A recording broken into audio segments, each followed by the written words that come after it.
So it's almost 2:45. So we want to start this second session of the GARA webinar. Can you hear me? Michel, can you hear me? Yes, Carl, I can hear you. Can you hear me well? Yes, I hear you well. So my name is Carl Stoll. I'm the science officer of the GARA Executive Committee. And I would like to welcome you to this webinar and to the second session. It's afternoon in Europe and Africa, it's morning in US, and it's evening in parts of Asia. GARA is the Global African Swine Fever Research Alliance, and I suppose most of you know, and this was launched in April 2013 at Plum Island in USA. And the aim of this association is to establish and sustain global research partnerships that will generate scientific knowledge and tools to contribute to prevention, control, and where feasible, eradication of this disease, African swine fever. And one of the activities that GARA organizes is a biannual meeting, scientific meeting. So far, we've had 4 such meetings, and the 5th was scheduled this spring, April in Kampala, Uganda, but due to the COVID situation, it was postponed, firstly until this week, so it would start tomorrow, but now we still have a problematic situation in many parts of the world. So we decided to postpone it again, and it will be held instead in 2021 in August. So all of you are welcome to register and to go to Uganda for that meeting. But in between, we decided to have a webinar to keep the momentum going and to update the scientific community of what is happening as regards African swine fever. So, and today we have an epidemiological session with 3 talks. The first one was this morning, giving an update of the situation in Asia. It was given by Dirk Pfeiffer. That one can be seen recorded. It's available on the GARA website. And now we will have 2 presentations, one from Dr. Michel Dione from ILRI, based in Senegal for the moment. ILRI is the International Livestock Research Institute. And Michel has been working with African swine fever, especially focusing on the smallholder situation in many countries in Africa. So he's been doing that for several years. He was based initially in Uganda, then in Burkina Faso, and now in Senegal.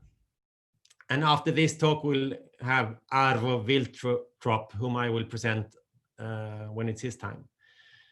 And the housekeeping rules is that everyone keeps their mics muted, and we have the question session after the talk, and you can post your questions in the chat. You can do that during the talk if you want. So then we have the questions when we're come to that point, or you can do it afterwards. But I think now it's time for you to start, Michel, and to give your presentation. So the floor is yours, or the Zoom is yours. And one thing before I give you the microphone, Michel, is to thank the University of Pretoria with Armanda Bastos, with Liesel Retief and Deval Kleinhans, who have organized this meeting, or who are hosting it, or they make sure that the technical issues, at least this morning, it worked really, really well. So we hope it will work as well this afternoon also. So please, Michel, you can start. Okay, thank you, Dr. Carl.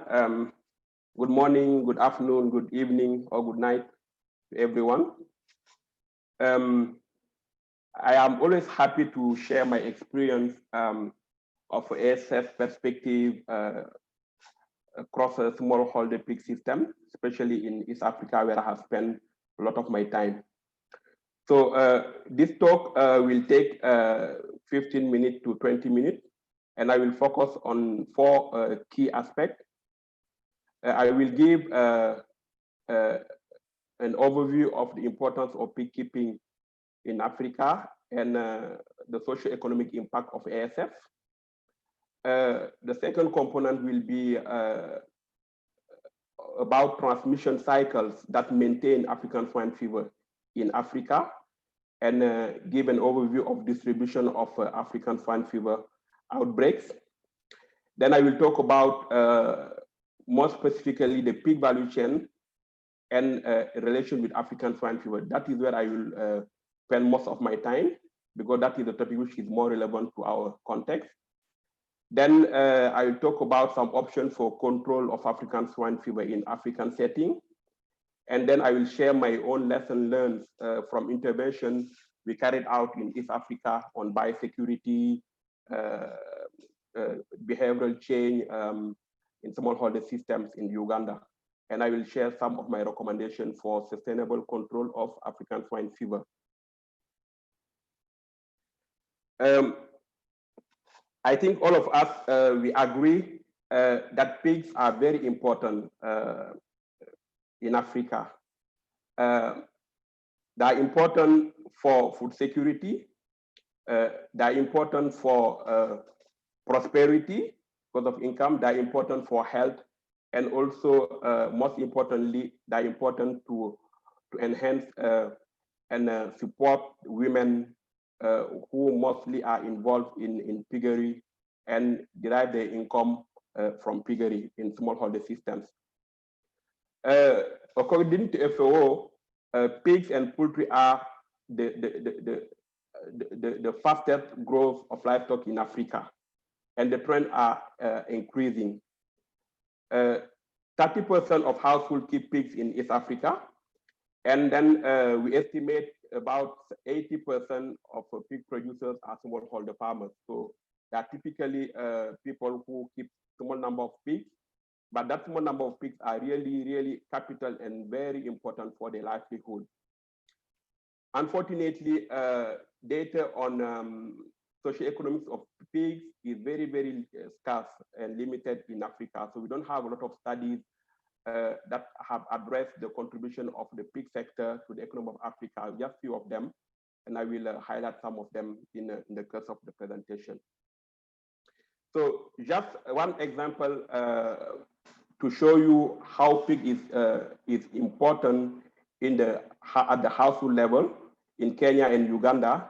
This is a study carried out in Kenya and Uganda showing that in a household, the most poor household who earn less than $1.2 per day, according to the poverty stratification, pig keeping contribute to almost 70 to 90% of their cash income, the gross income estimates.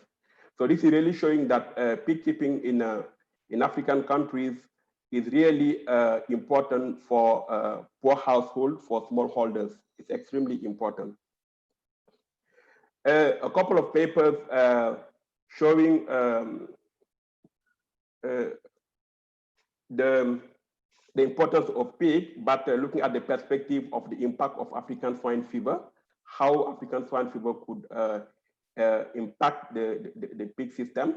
So one paper in the US, which is not really relevant to our study, but of course, just to give some figures, the net benefit of preventing effort of ASF was estimated at $4.5 million US, with a 10 million 10-year period was if considered. So a study in Nigeria of Fasina and al. Showed that the ASF has the potential to create a loss of almost $1 million in a year, considering 122,000 piggery units. And another study in Tanzania also showed that ASF has the potential to cause 84% of loss related to revenue accrued from sale of pigs and pork. This is just showing how ASF is linked to pig production and how ASF can impact the pig production. So talking about socioeconomic impact of ASF, we all know that ASF can cause very, very high mortality up to 100%. And recently, the most recent outbreak in West Africa was in Nigeria, where really it has impacted the whole economy. in Nigeria also, there were cases reported on psychological effect of ASF in among some farmers who have lost all our pigs and commit suicide or had some psychological issues. And ASF also has an impact on the economy because of closures of market, following quarantine, failure to restock, and also most importantly, the decrease of income for the farmer.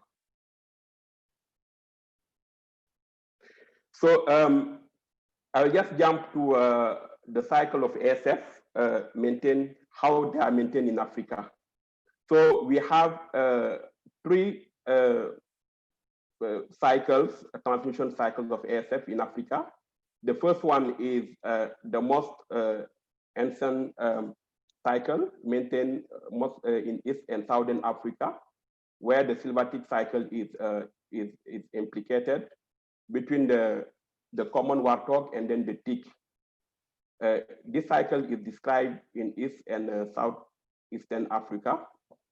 A second cycle also in Eastern and Southeastern Africa is the domestic cycle, but that one now is between the domestic pig and the tick.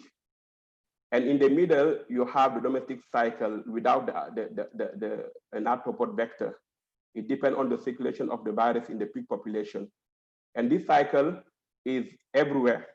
This is the cycle that I will focus more on during my talk and share my experience how we have managed ASF in the domestic cycle, because it's the most common cycle. The other cycle are maintaining the virus, but this one, the domestic cycle, has been implicated in most recent outbreaks in Africa.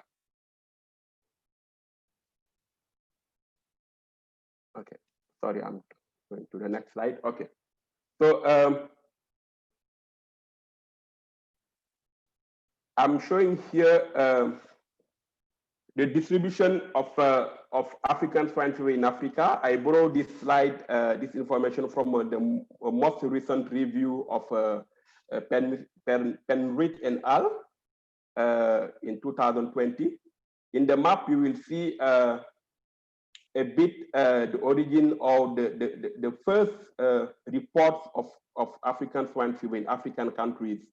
The most ever first report was in Kenya in 2021, and then followed by Namibia, it was 20s as well, and then South Africa 28, and then the disease jumped to West Africa to Senegal, and from Senegal started going, spreading to other countries.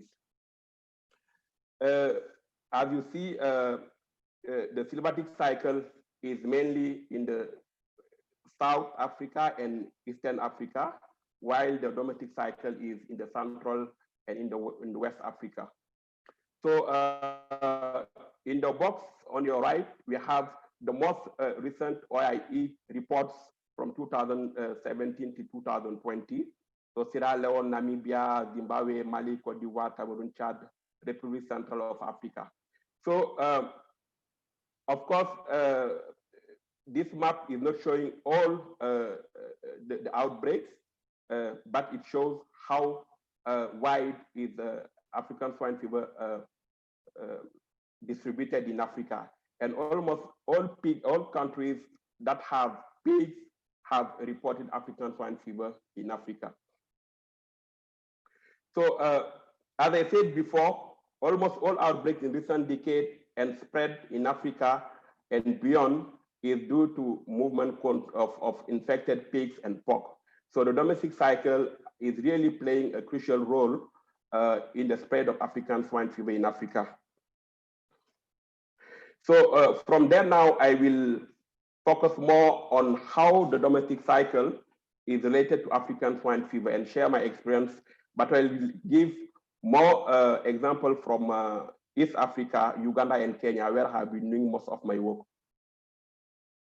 So smallholder pig production system, as you know, is as you hear small. So it's characterized by a large informal sector. It's really informal. and most pigs are backyard system kept and managed by women. So they are, either they are confined, tethered, or free range, as you see on these pictures.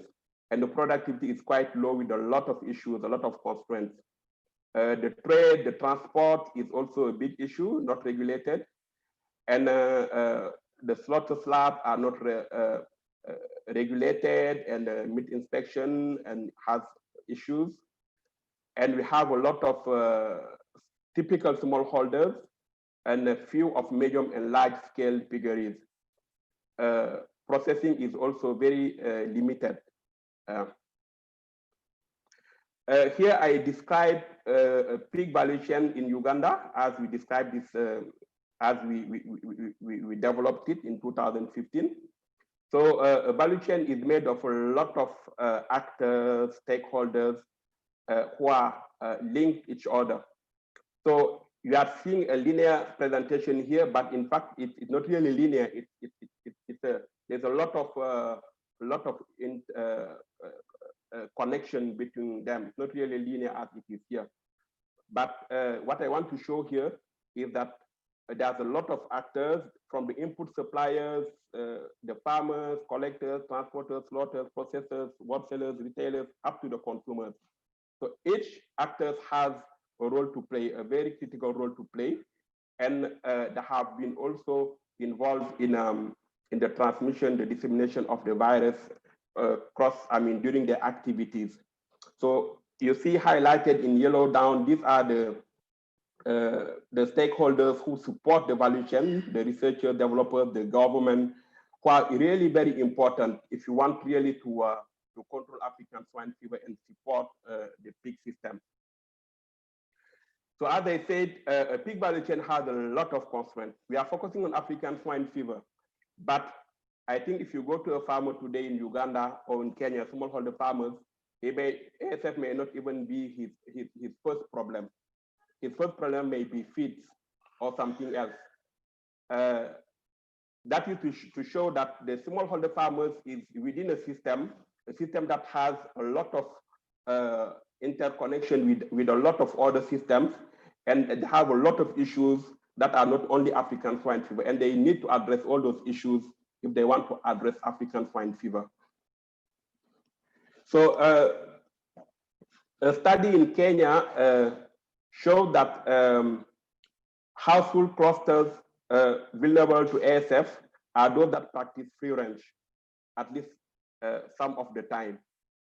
So this is showing how the free range, the practice system influence ASF.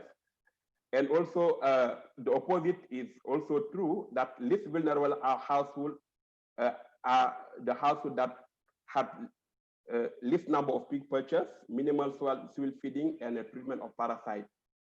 So the movements of the traders, the feeding of swill has also an impact on the transmission of ASF. So I mentioned about feeds. I pushed this slide in to really emphasize the issues around feeding, because most of the years I've spent in Uganda, pig has been one of the major issues of the farmers. Besides, before ASF, before market, before anything else.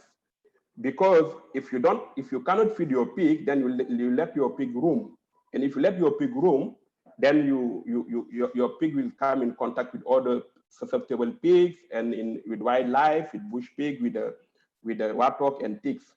So this is just to tell you that there are other important issues that are not only African swine fever for the farmers that we need to address if you want to address African swine fever.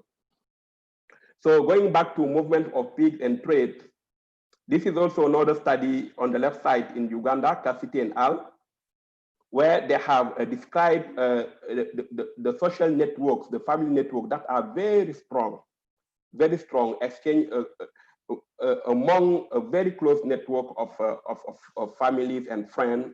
They exchange a lot of animals, which is good, but also can promote spread of African swine fever. And also in that study, they show that the disease can reach easily each node of the household, if not in the cluster of the household, because of those exchange. On the right side, a study in Uganda showed that also very large networks, farmers who move from one region to another with a large number of pigs, and sorry, not farmers, but traders. And those traders were perceived as the highest risk node by the farmers and even by all value chain actors. They pointed out the trade as the highest risk node for the spread of African swine fever in the country. About pig movements again, another study in Kenya showed that in the absence of outbreaks, farmers transact exchange pig in a very limited network, less than 5 kilometers in the community. But if there's an outbreak, so they send pigs farther away, more than 10 kilometers away to the community. So that is what we describe as panic sales also in Uganda and other countries. When there's an outbreak, farmers panic, and then they just share the animals. They sell quickly, very far away to hide. And also the same study showed issues around both service, animal trade across, at the border between Uganda and Kenya. Sorry, I'm not sure if you are seeing very well this graph. It was tight, I could not really do better than this. But here what I want to show, this is a study I did in 2018, where I interviewed farmers, I interviewed traders and vets. And then I look at their perspective on disease reporting and animal movement restriction. So these are the reasons why they would not report disease and they would not comply to movement restrictions. If you look at this graph, the reasons are the same across value chain actors. There are two major things: the fear of losing the customer or the buyer, or the fear of losing the market share, and also lack of knowledge about biosecurity aspects. Those are the two major issues that were reported. For the vets, it was the same, the fear to interrupt the pig business. But they say that if we report, then our business will be interrupted.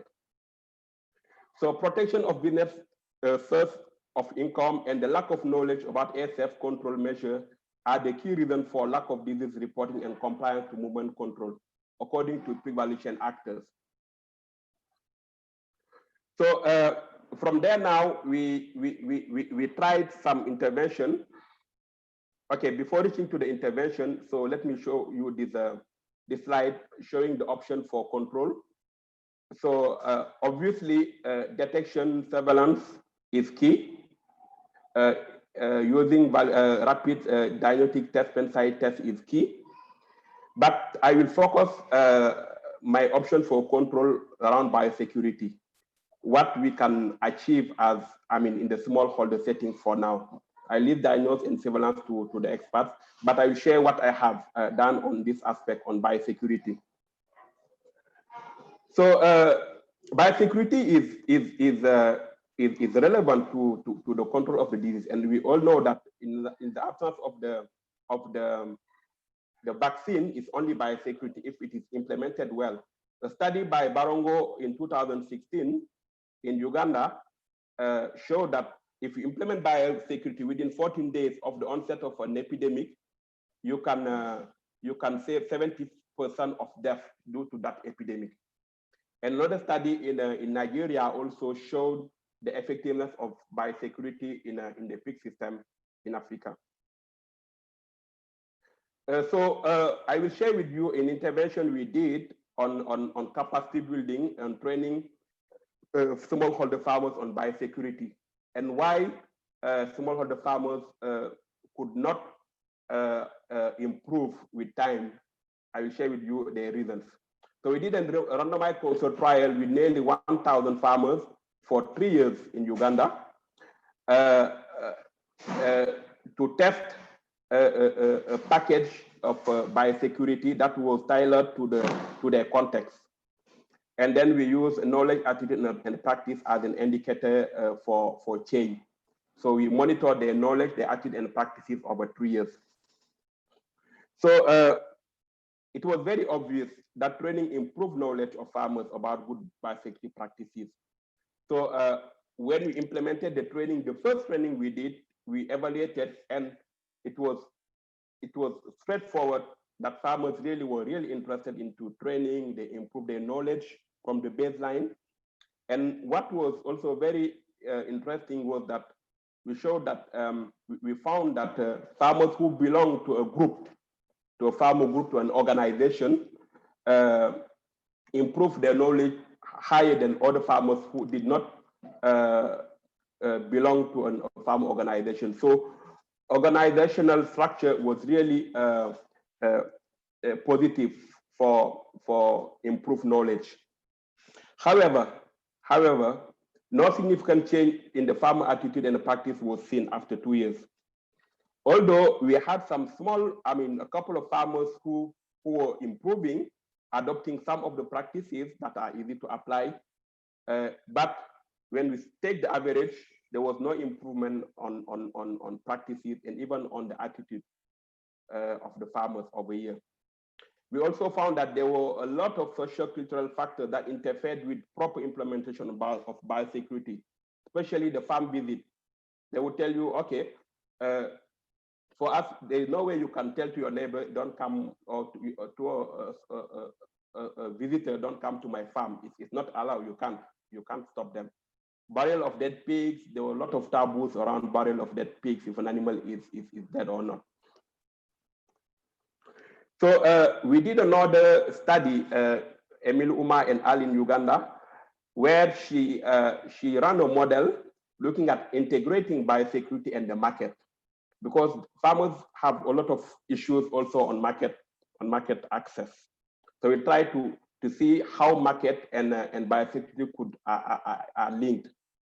So we ran a model on ASF, applying biosecurity alone as a baseline, and then combining Pig Business Hub, which is the market model, with biosecurity. So looking at this table, you see that when you run biosecurity alone, it even becomes a loss to the farmer. It's minus 6.2% change in the farmer cumulative profit. But when you combine biosecurity and the market, then you see that loss become positive. But still, the traders, the other value chain actors benefit more from the biosecurity, even more than the farmer. The farmer is always the one who benefits less of those interventions. So another aspect around biosecurity, we did a lot of studies looking at how women perceive biosecurity and how they are involved in biosecurity. And we found that they play a key role in application of biosecurity because more than half of the farms are kept by women.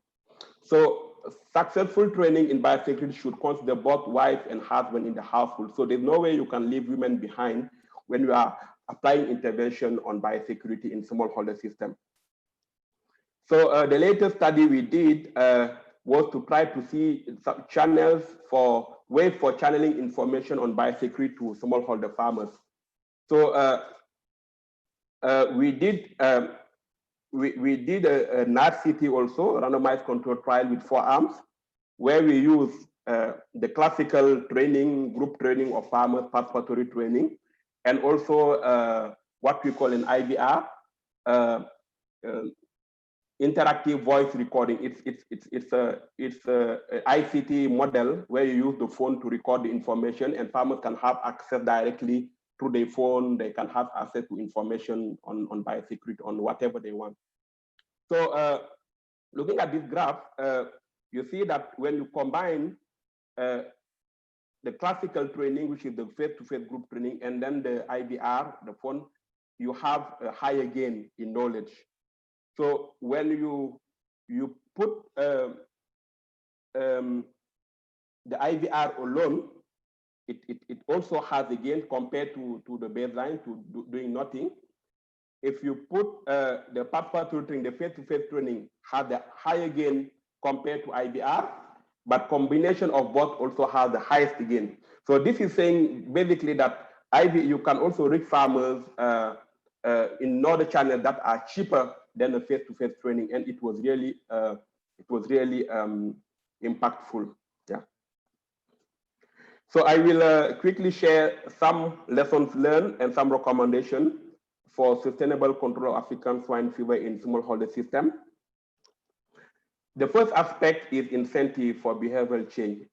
I think we all agree that no one wants to lose. No one wants to pay for the loss associated to ASF. So who should pay for it? So you should find who should pay for it, or everyone should pay for it. It should be organized. So I mean, we can explore self-compensation option through farmer business group, because we have seen that the market is an issue. So maybe improving the market and trying to see how the market can contribute to compensating for the loss, that could be an option. Also, because ASF is not a zoonotic disease, and we have come across some communities where they kill the animal and then they eat, they hide and they eat the meat of dead animals. So if we make it very very official or very professional to slaughter a pig positive of ASF, and then to process the meat in a very safe way and then consume the meat instead of the farmer hiding, that also could be important. Certain disease surveillance is extremely important. So I think we should also develop alternative way to disease reporting, because the current reporting system we have is not working well. We must admit that there are a lot of issues on disease reporting. But now, how can we involve the community, the self-regulating system? How can we involve stakeholders and communities in the reporting system? The use of ICT for channeling information, we have shown that it was really helpful because the cost is minimal and the information is faster. We should also explore. And of course, pen-side diagnostic tests are critical if you want to do surveillance. Capacity building is also critical. Improve access to knowledge, information across all value chain actors, not only farmers, but all of them that are involved. And it is also very important to contextualize trainings and capacity building to fit the socio-economic dimension of pig production in those communities. Look at gender norm and relation, because you cannot just start training blindly or writing training from up there and sending to, they will not adopt. So we have to understand the system and the socio-economic dimension. And I said it again, involve women in the training in biosecurity. It's critical if you want to reach smallholder systems with biosecurity message. My final slide will summarize a bit how the pig value chain system should be looked at as a whole, and then linked to market system to develop the entire value chain, and then to improve profit of the pig system in general. So a herd health approach would not just look at African swine fever. A herd health approach would look at the whole system. Feeding is the most important aspect of the pig system. It should be looked at, because if you feed well, then you will not scavenge your animals. Husbandry practices, management skills, reproductive management, and health and biosecurity is in that system. And all this should be linked to market opportunities, because if you produce and you don't have an organized and regulated market, then you cannot make profit. So I think a smallholder system should be looked at as a whole system to be developed, not only looking at ASF alone, but ASF in the smallholder system in general. And finally, a regional approach to ASF is relevant actually, because of the international trade, the regional trade, and also exchanging knowledge across countries. So I think it's also appropriate to to enhance the regional approach, looking at ASF at the transboundary disease, and that has the potential to touch each country and make a lot of negative impact. Thanks a lot, and for listening to me. It was very short, but that was the time I had. Thank you for listening. Thank you very much, Michel, for a very nice and comprehensive presentation, and not too short. I think it was really good. And we are now 97 participants from different parts of the world, which also is very nice. And thanks to all of you. So now we have time for a few questions, and we have one from Thais Tobias. If you want to pose it yourself, or you can do that. Otherwise, I will read it. I will read it. So it's very interesting randomized controlled trial on knowledge, attitude, and practices. How were farmers recruited? In our experience, for another topic, farmers with little desire to change will not change in behavior. So what do you say, Michel? Yes. Okay, how were the farmer recruited? I will not say a lot of, because of time, maybe I will ask that participant to look at the paper to read more details on how we recruited, but we tried as much as possible to avoid spillover, to observe the rules of an RCT. Of course, it's very difficult to implement an RCT in our settings, but yeah, we tried as much as we could to avoid spillover. But farmers participated. It was not by force, and then those who could not participate and could be part of the study for the 3 years. And yeah, so as I said, the knowledge is improved, that is clear. But now the attitude and the practices, as I said, is related to the lack of incentive to change. So we did not provide that incentive to change in our training. So we provide just the knowledge to see if because they've been complaining about lack of knowledge in all our studies. We don't have knowledge. We don't say, okay, let's see if they have knowledge. Will they change? And that's what we wanted to demonstrate. And they did not. Yeah. Yeah. Thank you. Thanks. So then we have from Patrick Bastiansen. Is there a link between ASF outbreaks and the rampant resistance against acaricides in Uganda? So maybe that comes from the risk factor analysis where you saw association with the use of antiparasitic substances. Okay, that we did not explore further. It's a study done by ILRI in Uganda and Kenya.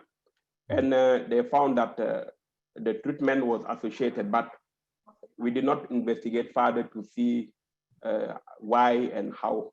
I think it could be an interesting topic to investigate further. But that was just observational. Yeah.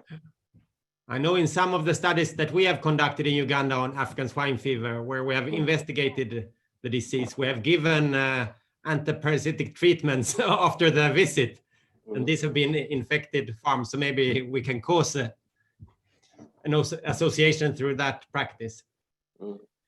There is a question from Dennis Mohanji. He raises his hand, but I can't see the. Here it says, yeah. Concerning the safe slaughter of ASF positive pigs, what is the practicality of slaughter and the acceptability? Yes, this is not something we have tried yet. These are thoughts, because if farmers are hiding to eat those pigs, why don't we organize them to eat those pigs in a safe way that protect others? Because it's not a zoonotic disease. So in the same way as organizing slaughter slab or slaughter areas that meet regulation for disease not to spill over out of slaughter slabs. So those are thoughts, because we have come across farmers who really, when the pig is sick, either they sell it or they slaughter and then they distribute the meat for eating. So if they know that by distributing that meat, they are spreading the disease. It's better maybe if they can organize themselves and then they have the right to slaughter and then to eat it. So it's something that could be looked at. Thank you. So we have from Hans, thanks for the presentation. What about antiviral drugs? Do you think that is a possible way for ASF prevention or control? Antiretroviral drugs? Yeah, antiviral drugs. Antiviral drugs. Mm. Okay, so I'm not an expert in therapeutics of ASF. Maybe we'll have a session on that on I don't know which session will address that, Carl. Do you have some?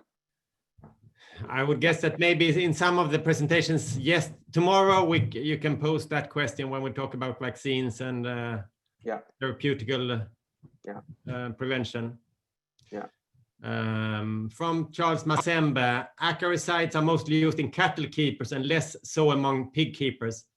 So I would say the link is not direct. No, maybe true. Right. So from Patrick Bisimwa in DRC, how can you advise to local government to do for farmers so that they may be able to record regularly ASF cases? So it's about reporting. How could they improve reporting rates? I think reporting is not only for ASF, but any transboundary disease. In general, we have our government have issues. I mean, about reporting. So if you go to the OIE website, you will never see the most recent outbreaks and have come across a list of disease outbreak for 10 years for a country. But when I looked at it, you will see 1,000 outbreaks, but when you go to the OIE site, you see 20, 40 outbreaks. So there's a mismatch between what is reported locally and what is sent to the OIE. So there's a lot of, and I suspect there's a lot of suspected cases that are thought to be real cases, but are not, or cases that are associated to other diseases like PRRS or other disease. But so that is, reporting is a general issue. And I think for the case of ASF, which is a disease that has an impact directly to the farmer, I think the community should be involved. Mm. So convincing the communities to report is critical. Yeah. So because the government cannot access at real time, cannot access farmers because of the system, but community incentive, maybe community change of behavior is really critical here to help the government in the reporting system. Yeah. So we have a comment from Erika Chenet from my institute. Thank you for a very good presentation. I would just like to comment on the behavioral change. I think it is very important to study the background reasons for the risk behaviors, such as livelihood struggles, making trade in sick pigs necessary, and not only claim that farmers did not change the behavior. Yes. So I think we have done a lot of, before that RCT, we spent 6 years studying the pig value chain in Uganda since 2011. So the RCT was a result of what we collected from the field, because it came across all the results that farmers lacked of knowledge on biosecurity right from the beginning. So we said, okay, let's then give them knowledge, and then we test. See what happens. So we have a good understanding of the system before we implement biosecurity. And also, I totally agree that understanding if you want to implement biosecurity in a very successful way in smallholder pig systems. Mm. Yeah. And maybe the last one from Sanna concerning antivirals. So there are probably food safety issues with antivirals. So not an obvious immediate solution, even if they were effective and affordable. And to date, we don't know if they are effective. There have been some studies, but not anything that I've seen that is very, very promising. So we have 1 more minute if there is a last question. Otherwise, I think again we should thank Michel and to the team in Pretoria for setting up the webinar, and to the audience and for all the questions. I think it's incredible how well this works with the Zoom and everything, sound. Actually, no problem. So thank you very much. Most of you maybe will stay for the next session, but thanks meanwhile to Michel. Thank you. Thank you too, Carl. Bye. Bye.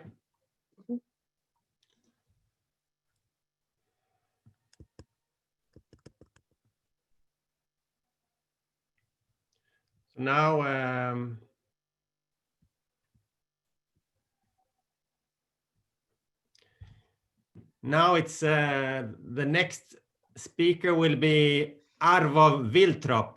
And Arvo is the chair professor of the veterinary bio and population medicine at the Estonian University of Life Sciences. And he's been working on African swine fever since it was introduced into the European Union in 2014 when it came to Estonia. And he is one of the key players in his country working with this disease. But Arvo is also in the expert group of the European Food Safety Authority, EFSA, and he sits in the Animal Health and Animal Welfare panel. So he has, as Michel was very well positioned to present the situation in Africa, Arvo is very well positioned to present you an updated version of what is happening currently in Europe and in the EU. So Arvo, if you can share your screen and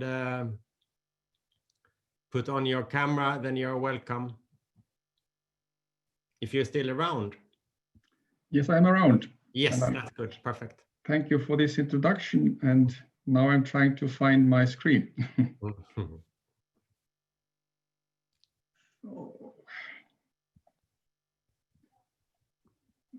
I have lost my screen. Let me see if I can share your screen. So, No. Do you see my screen now? No? No, maybe I see your photo, but not your screen. I see your camera. Share screen. I can't. For some reason, I don't see my screen here in this selection. Yeah, no. I can see you. This is colors. So now it's coming, yeah. Hi, Carlos. Hi. Can you see it now? Yeah. It's here. Yeah. Great. So we will remove our cameras and we give you the floor or the screen. Thanks. Thanks again for this introduction and also for the opportunity to talk today. And here is the outline of my speech. So I will go through the main, let's say, epidemiological events since spring 2018, when we had our last CAR meeting in Sardinia. So I will try to summarize the situation in Eastern Europe, and then I have, of course, more information about European Union situation, so I will touch that more thoroughly. And then we will shortly discuss also the drivers of the epidemic during the last 2 years and the transmission routes. And then we try to make some conclusions and talk about future perspectives as well.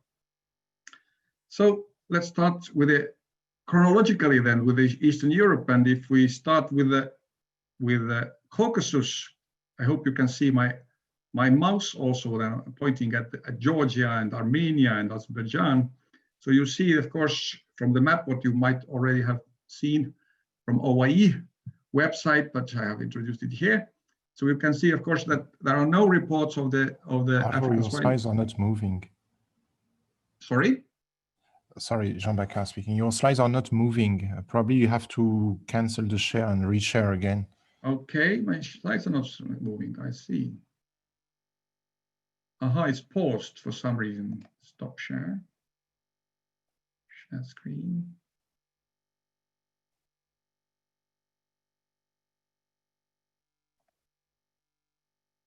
close that. Okay.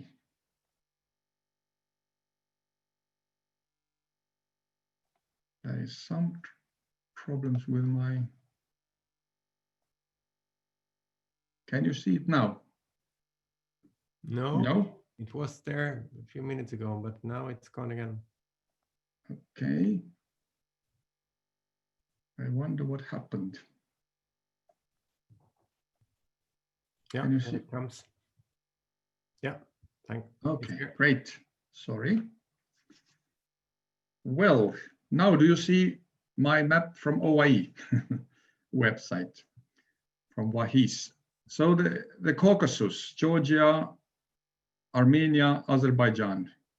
There are no reports in recent years from these countries. However, there are some circumstantial evidence that the disease might be present also in these countries, although there's no data from that. Particularly if you look at the neighboring areas here in Russia, where we have some cases in wild boar occurring. So yeah, until now we don't have any surveillance data from these countries, so we can't be sure what is the situation there. But in Russia, you can all see that there are some clusters of outbreaks in certain regions in Russia, and there are some regions that are not affected at present. This map is from the beginning of last year, but anyhow, we have, as I have heard from our colleagues in Russia, from Denis and from Denis Kolbasov and Andrei Gogin, Russia is now trying to apply the regionalization and regional approach to control the infection and the disease, and it might have some effect, as it is seen on that from that map here, that really only sporadic outbreaks or sporadic clusters of outbreaks are occurring during recent times. Now in Ukraine, unfortunately, the disease has spread all over the country, and we may expect that the virus is circulating in domestic cycle there. There are much more reports from the domestic herds compared to wild boar. However, you see that also that the wild boar cases are also distributed all over the country. There is not much information from the Belarus as well, but again, the situation around Belarus has given some indication that most likely the disease is also present in that country. Moldova, neighboring Ukraine and also Romania, has the outbreaks mostly in domestic pigs, and they have been located along the border with Romania during last years. And here we also can expect that domestic cycle is taking place. Well, now going to the situation in European Union, you can see here the map from Friedrich Loeffler Institute, who is so kind to provide us with the maps. So we don't need to create them all the time ourselves. And this is the situation in the end of 2018 here, when we had 10 EU countries affected, including Sardinia, which is not on that map, but officially in 2008, by the end of 2018, Sardinia as well was affected area. In 2018, 3 new countries were affected: Hungary, Bulgaria, and Belgium. And maybe an important keyword for that year was the human-mediated long-distance transmissions, because all these countries, all these 3 countries had experienced long-distance human-mediated transmissions of the virus. Although in Hungary, we also see probably some spillover from the neighboring country, Ukraine, on the border, but the 2 other clusters occurring in the central part and more west from the border are most likely due to the human-mediated spread. During 2018, the epidemic in Romania was gathering speed, and we had a lot of outbreaks in domestic pigs on the eastern part of the country, or southeastern part of the country at the time. In 2019, again, by the end of 2019, as it's shown on that map, 10 EU countries were affected. Now Czechia was declared officially free by 2019, but Slovakia was a new country who became affected. In 2019, also Serbia, which is neighboring country to EU countries, became infected. So as it is on that map, also I included it here, although it's not yet a EU country. But also in this year, Serbia experienced long-distance human-mediated spread, and in Slovakia, although the source of the infection most likely was wild boar, although the infection was first detected in domestic pigs, but very soon it was found also in the area in wild boars. So the official hypothesis of the introduction of the virus was by a natural spread of the virus through the wild boar population. For that year, the keywords also are important, or keywords for that period is the extensive spread among domestic herds in Romania. So now it spread further in the south, and also the outbreaks occurred in the northern part of the country. But also a notable development in that year was a very rapid spread of the virus among wild boar in Bulgaria. You can see that it started in Bulgaria as a first outbreak in a domestic herd near Black Sea, but very soon, in 1 year, the virus was spread through the wild boar population of the whole country. If you compare to Baltic states and Poland, this had taken years to reach that extent of spread in wild boars of the virus. So in Bulgaria, the spread in wild boar has been really, really rapid, and we can suspect that there has been some human help in that spread. Also, by the end of 2019, we got a new cluster in Western Poland, which was also a remarkable event. It was very close to German border, and it made worried the German colleagues about the spread of the African swine fever to this country.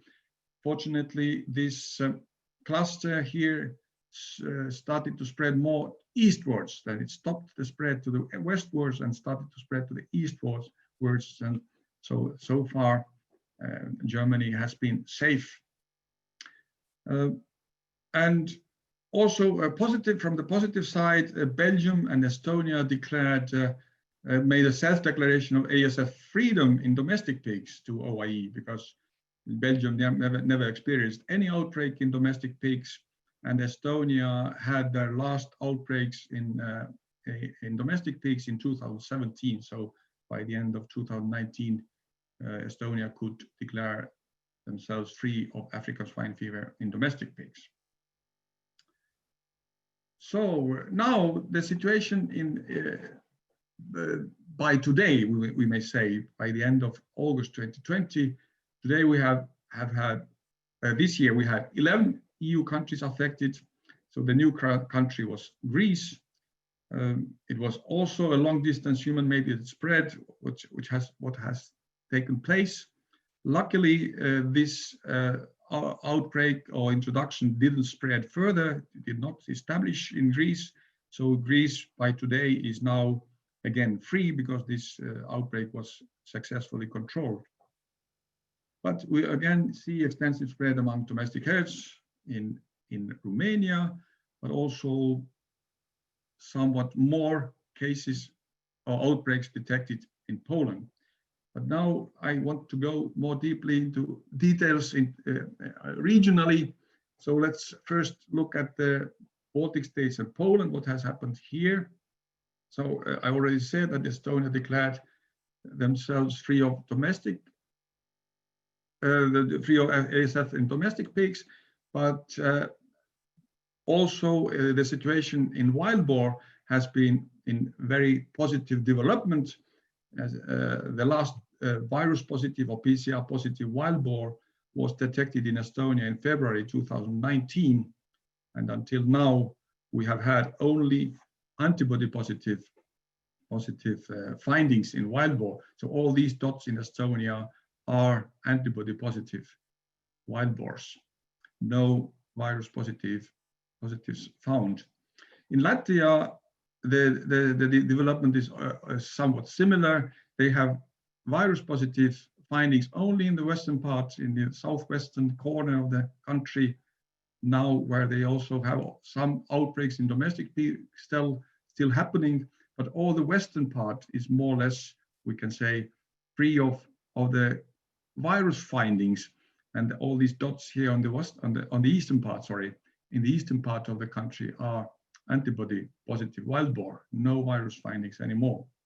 In Lithuania, the situation has been developing more slowly. We may say the spread of the virus through the wild boar population has taken much more time, much more slower, we may say. And now they have also most of the cases detected in wild boar either in the southwest or in the western part of the country, where they have also had sporadic outbreaks in domestic pigs. When we come to Poland, we have, or as already said, there are now new affected areas in the first, of course, in the north of Poland, which is bordering the Kaliningrad Oblast of Russia, and then in the west. As I said, this western cluster is now developing towards east and hasn't been gone further to the west. So in Poland, it's also important to mention that has been done a huge effort to reduce the density of wild boar, and as it has been now declared by Polish colleagues, the wild boar density in all hunting grounds at present is around 0.5 individuals per square kilometer. And in Poland as well, they have experienced that in this very first infected area on the eastern border of the country is now only with antibody positive findings in wild boar. So it also looks like that the disease has been fading out from that area which has been infected first. So now the Central Europe, we might say, is forming a separate epidemiological area. This is Hungary and Slovakia, neighboring countries. In Hungary, we have observed steady expansion of the affected area towards west. There was a new cluster appearing in the west of Budapest, which is also, of course, apparently a result of the human-mediated spread. Hungary is a unique country in that sense that there are no outbreaks among domestic pigs reported so far. The neighboring country, Slovakia, as already mentioned, detected its first outbreak in domestic pigs, but soon in August 2019, they also found virus in wild boar, and now it has been gradually expanding its affected area. And yeah, this is of course now another threat to the neighboring countries, we may say, but of course for Slovakia as well. Now the Balkan states, including Serbia here, not EU, but very close to us. About Romania, we already have said several times that the spread among domestic herds is dominating, and we can suspect that the domestic cycle is dominating here in the spread of the virus. But also wild boar is quite extensively affected and certainly plays a role in spreading the disease as well. Bulgaria has more successfully controlled the virus spread among domestic herds, although the outbreaks are occurring continuously, but not in that large numbers compared to Romania. And as already mentioned, in Greece, there was a single outbreak in February this year, and the country is officially free right now, having now, let's say, intensified surveillance zone along the border of the country with Bulgaria. Now, a few words about Serbia as well. As you see from that map here, the first outbreaks in Serbia were detected in domestic pigs. There was a cluster of outbreaks in the center of the Serbia in July 2019. And soon after, in September 2019, the second introduction apparently took place on the border with Romania. But these domestic herds were quite successfully controlled and eradicated, and the disease actually didn't spread further from these first two introductions. However, in January 2020, the virus spread now through the wild boar population from Bulgaria, spilling over to the wild boar population in Serbia, and now we see the expansion of the infected area of wild boar towards west, and now the situation will be probably more difficult to control, and also the outbreaks in domestic pigs are occurring again in this area where the virus is spreading in wild boar. So we may say that there have been 3 introductions to Serbia of the virus over 2 years. So a few words about Belgium. The outbreak in Belgium, we also can be hopeful that has ended. The virus was detected, or we may say the virus positive wild boar were detected in Belgium over the period September 2018 until September-October 2019. The last PCR positive finding was in spring, in March 2020, but these were positive remains of wild boar carcass.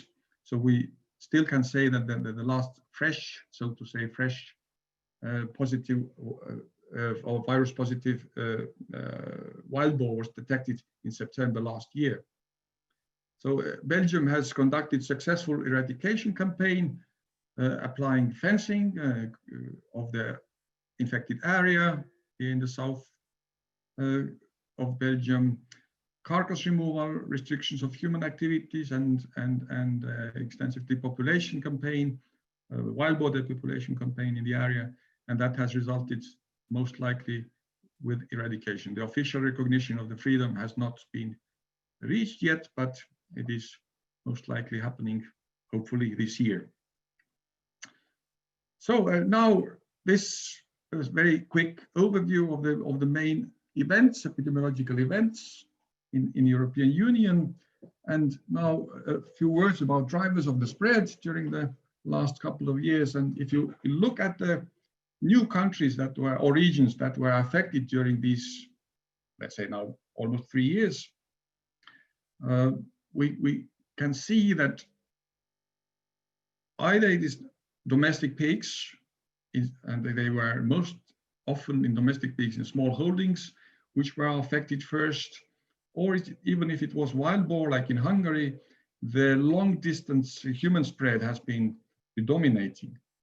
So I think that could be one conclusion to make, that long distance human mediated spread has been the main route of introduction of the virus into new regions or countries in Europe during these last 2 or 3 years.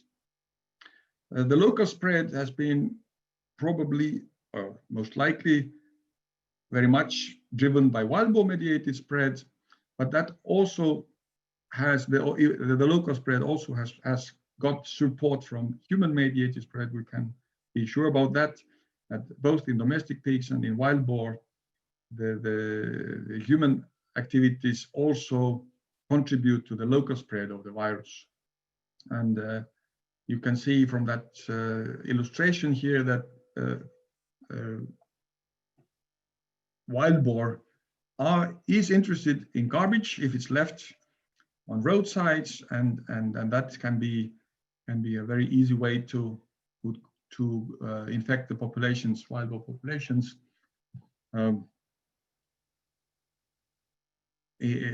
Over whatever distance. Yeah, and of course, now when we have more and more infection around, and that makes more possible that also contaminated meat can be in circulation. If we talk about transmission routes to domestic herds, there's nothing much new to add. It's also still, we can see that indirect transmissions with fomites are most likely way of introducing the virus into the domestic pigs. So either humans, vehicles, or other animals, or feeding stuffs, or swill feeding, they are contributing to the introduction of the virus into the herds. The animal movements are responsible for new outbreaks in very rare occasions. We have some examples where it has been shown that that animals from the infected herd were moved to another connected herd, or even to more distant locations, but they are not so frequent compared to those situations where we can exclude the animal movement as a source of or reason for transmission of the virus. Blood-sucking insects are still under discussions due to the seasonality of outbreaks in domestic pigs. Here you see the seasonality in Baltic states, but the similar picture is also in Romania today, where we have the peak of outbreaks in summer months. So it still can't be ruled out that blood-sucking insects may play a role, although there are not any solid proof on that. So now we can conclude that the epidemic will perhaps slowly but steadily develop towards west. So we have steady spread in wild boar populations, and most likely occasional long distance translocations to either to domestic herds or to wild boar populations in new countries. So new countries to be affected in coming years are very likely. And we also can conclude that the present biosecurity measures have not been sufficient to avoid the introduction of the virus into the domestic herds, including the commercial herds. And here is the ADNS notification of ASF in domestic pigs 2020. Most of them are, these outbreaks are registered in smallholders, in small holdings, but there are a number of commercial herds, which can be called also high biosecurity commercial herds, that are affected. And we definitely need to address that question, why that happens. We have 5 years already experience with African swine fever, and we haven't learned much from that. We can say that we still get infections in the domestic herds. Here is the example from Estonia, where we also experienced the same phenomenon. We reduced the number of outbreaks over the years, but you see that the incidence rate didn't decrease remarkably. It stayed over 2 outbreaks per 100 herd years over all the periods of epidemic, what we experienced in domestic pigs over 3 years.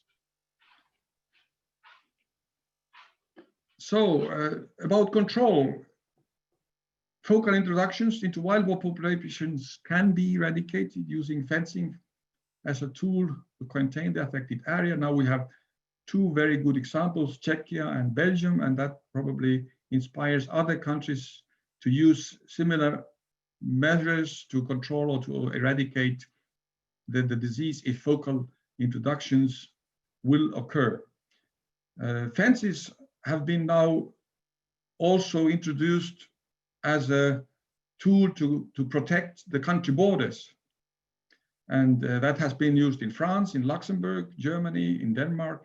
And that is probably also a tendency that we are going to see in other countries in danger. Although a couple of years ago, it was considered unfeasible and not so useful, but now we can see that really fences can help. It's also, of course, very resource demanding, both financial and human resource demanding measure, but if the resources are available, they are probably useful tools to control and also in focal introduction, in case of focal introduction, to eradicate the disease.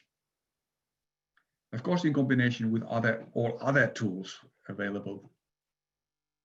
And finally, it is time to think about exit strategy as well. We have some positive developments also, along with the expansion of the infected area. We have now Belgium, Estonia, Italy. I haven't told much about Sardinia or Italy or Sardinia, situation in Sardinia, but there is also very favorable epidemiological situation in Sardinia. The last cases in domestic pigs were years ago, and in Prado pigs in 2018. Also in Italy right now, or in Sardinia, only antibody positive cases in wild boar have been detected, and no virus positive. So Belgium, Estonia, Italy, or Sardinia are looking forward for an exit strategy. The challenge for us is that right now that the legislation doesn't make difference between the antibody positive and virus positive animals, and the antibody positive animals may be detected for years, as we see already both in Sardinia and in Estonia. And that is a major challenge to declare the country free of the infection. And the other question is how to collect a representative sample from the wild boar population after it has been depleted by the epidemic. Well, the good news in that aspect is that the population is recovering quite fast. So maybe that will be the solution, that we will allow the population to recover a little bit, and we can be also, then it will be more easy to collect also the carcasses and also the samples from the hunted animals to prove the freedom from the disease. And it is always good to finish your talk with a good story, and some of you have seen that story already in my presentation, but this is one example how the virus can be brought from forest into the farm. This is not directly linked to the outbreak in Estonia, but that story caught my attention in the country newspaper, national country newspaper in Estonia. And it's fun to read. She found a small piece of bone on the ground as she walked in his farmyard, thinking over the subject of her final work at craftsman school. It was later revealed that it was a wild boar's toe bone that the dogs had brought from somewhere. It was so beautiful, clean and white faded, with little dog tooth notches. She recalls it was a revelation, and that is, of course, at least revelation for me, that really these kind of things happen, and we have such indirect links to the wild boar that can easily bring the infection to the domestic pigs. And thank you. And here is the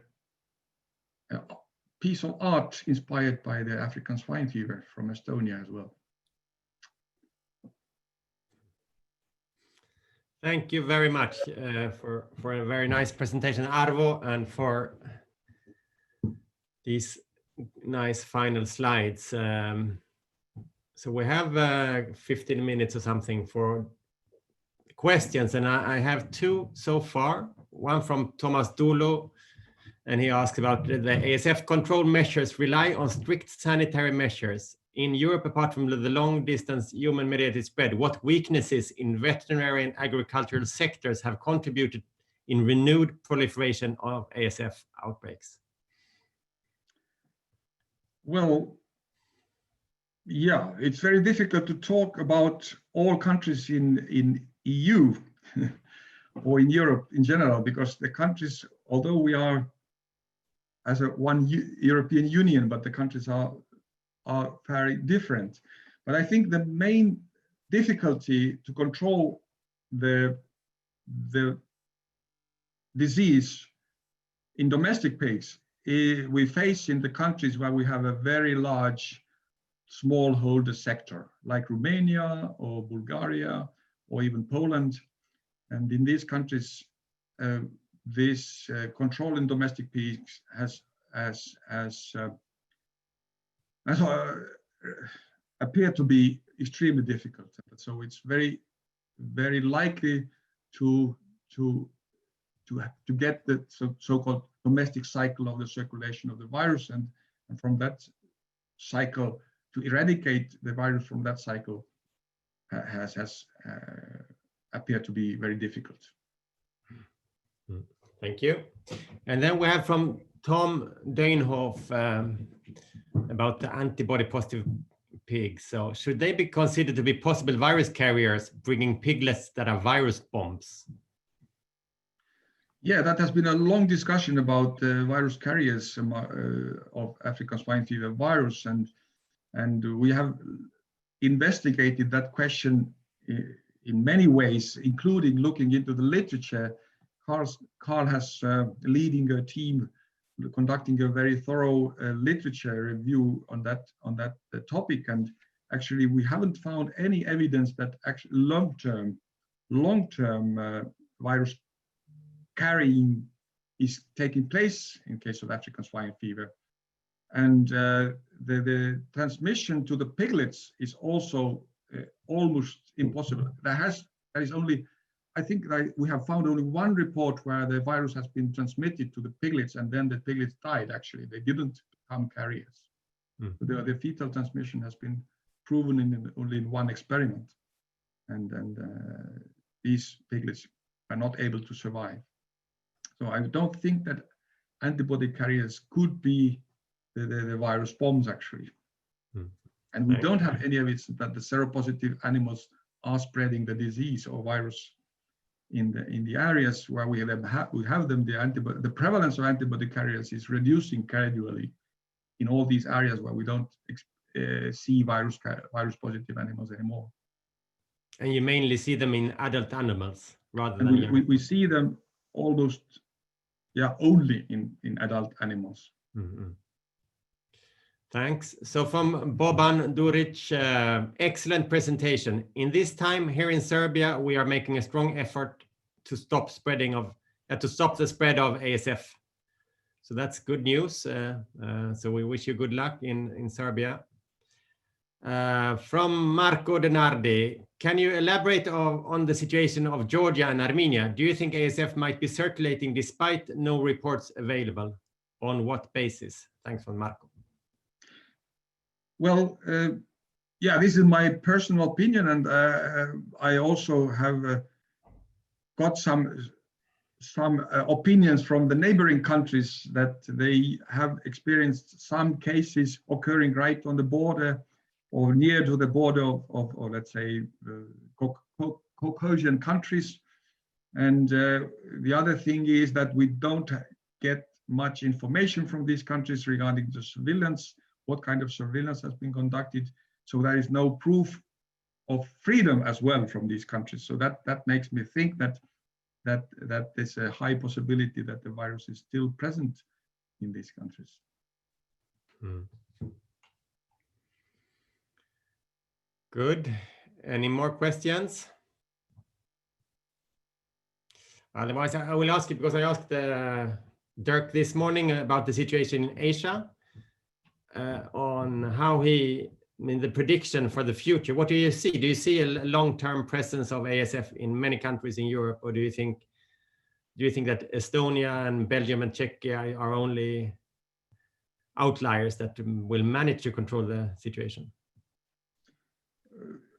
In long term, I'm convinced that we managed to solve it, but not in the near future. I still would dare to predict that it will spread further. And in these countries where we have this kind of widespread in wild boar, unless we really take really drastic measures to control or to depopulate the wild boar population, we are not able to stop the spread of the virus through the wild boar populations. And then the domestic herds will be ultimately in danger as well. And we will see outbreaks there. Thanks. Then from Michel from Sweden, from our farmer association, Poland is reducing their wild boar population, but the disease is still spreading. Can you say something about this? Well, yes, I can say that 0.5 wild boar per square kilometers might not be enough low density to stop the spreading. But in Estonia, we experienced that where we have 0.1 wild boar, we had 0.1 wild boar per square kilometer in 2019. And when we had a very likely new introduction of the virus in that population, it didn't spread. It only spread in the area with radius of 5 square kilometers, and no further spread was observed. So it very quickly died out in that situation. So we really need a very, very low density of wild boar to stop really the spread. So this 0.5 might not be enough. Thanks. And then we have from Carlos Martins in Portugal. Thank you, Arvo. Question: when you mention high numbers of antibody-positive wild boar, in which conditions are samples collected, alive or dead animals? They are alive animals, because where the carcasses are seldom in that condition that you can test for antibodies, but sometimes they are tested as well. But most often they are live animals, hunted animals.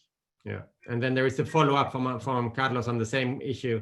If you're trying to isolate any virus from these antibody-positive hunted wild boar. Yeah, they are always tested both for virus and for antibodies, and we are also collecting now, trying to collect we have collected also tissue samples from these hunted animals, and also these tissue samples have been all virus negative. So not only blood samples were tested for virus, also tissue samples have been tested negative. So we'll see, maybe this is the last one from Alex Barlow. How did African swine fever get into Greece? Was the route determined? No, it was a mystery case. It was quite far away from the border, I think 300 kilometers from the closest case, or in Bulgaria.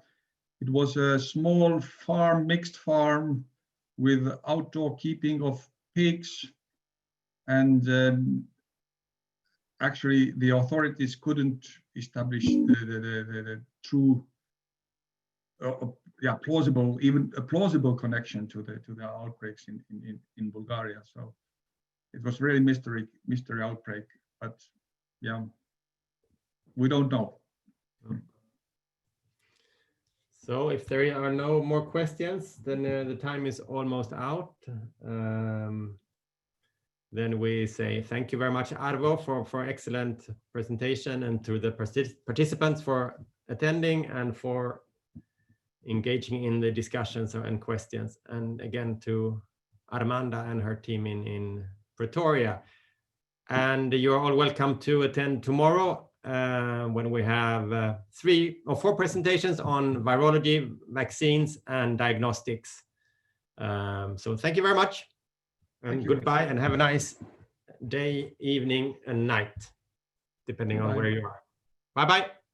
Bye-bye. Thank you. Thank you. Okay. Bye.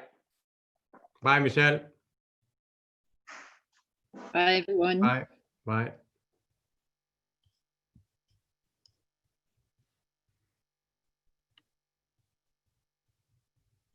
Bye, Cole. Bye. Hi, Mary Lou. Bye, Cole. Thank you, everyone.